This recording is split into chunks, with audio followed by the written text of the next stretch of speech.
ಮುಖ್ಯಮಂತ್ರಿಗೆ ರಾಜ್ಯಪಾಲರಿಂದ show cause notice ವಿಚಾರ. ಸಚಿವ ಸಂಪುಟ ಬಳಿಕ ಡಿಸಿಎಂ ಡಿಕೆಶಿ ಸುದ್ದಿಗೋಷ್ಠಿ.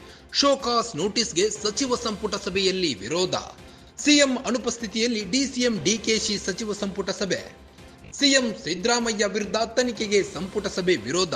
ಪ್ರಾಸಿಕ್ಯೂಷನ್ ತನಿಖೆಗೆ ನೀಡದಂತೆ ಸಚಿವ ಸಂಪುಟ ನಿರ್ಣಯ. ಪ್ರಾಸಿಕ್ಯೂಷನ್ ಬಗ್ಗೆ ರಾಜ್ಯಪಾಲರಿಂದ ತರಾತುರಿಯಲ್ಲಿ ಪ್ರಕ್ರಿಯೆ. ರಾಜ್ಯಪಾಲರಿಗೆ ನೀಡಿರುವ ದೂರು ರದ್ದು ಮಾಡಬೇಕು. ಸಿಎಂಗೆ ಶೋಕಾಸ್ ನೋಟಿಸ್ ಹಿಂಪಡೆಯಬೇಕು.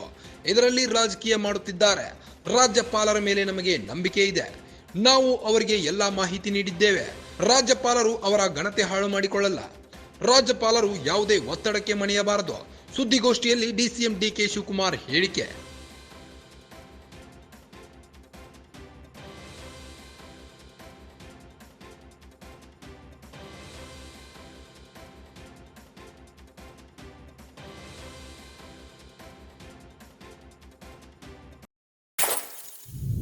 ಮುಖ್ಯಮಂತ್ರಿಗೆ ರಾಜ್ಯಪಾಲರಿಂದ ಶೋಕಾಸ್ ನೋಟಿಸ್ ವಿಚಾರವಾಗಿ ಸುದ್ದಿಗೋಷ್ಠಿಯಲ್ಲಿ ಡಿಸಿಎಂ ಡಿಕೆ ಶಿವಕುಮಾರ್ ಮಾತನಾಡಿದ್ದಾರೆ.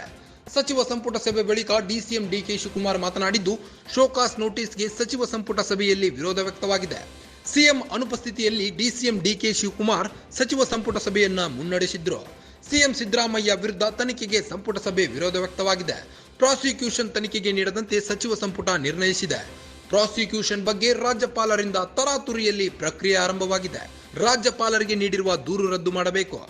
ಸಿಎಂಗೆ ಶೋಕಾಸ್ ನೋಟಿಸ್ ಹಿಂಪಡೆಯಬೇಕು. ಇದರಲ್ಲಿ ರಾಜಕೀಯ ಕುತಂತ್ರ ನಡೀತಾ ಇದೆ. ರಾಜ್ಯಪಾಲರ ಮೇಲೆ ನಮಗೆ ನಂಬಿಕೆ ಇದೆ. ನಾವು ಅವರಿಗೆ ಎಲ್ಲ ಮಾಹಿತಿ ನೀಡಿದ್ದೇವೆ. ರಾಜ್ಯಪಾಲರು ಅವರ ಘನತೆ ಹಾಳು ಮಾಡಿಕೊಳ್ಳಲ್ಲ. ರಾಜ್ಯಪಾಲರು ಯಾವುದೇ ಒತ್ತಡಕ್ಕೆ ಮಣಿಯಬಾರದು ಎಂದು ಸುದ್ದಿಗೋಷ್ಠಿಯಲ್ಲಿ ಹೇಳಿಕೆ ನೀಡಿದ್ದಾರೆ.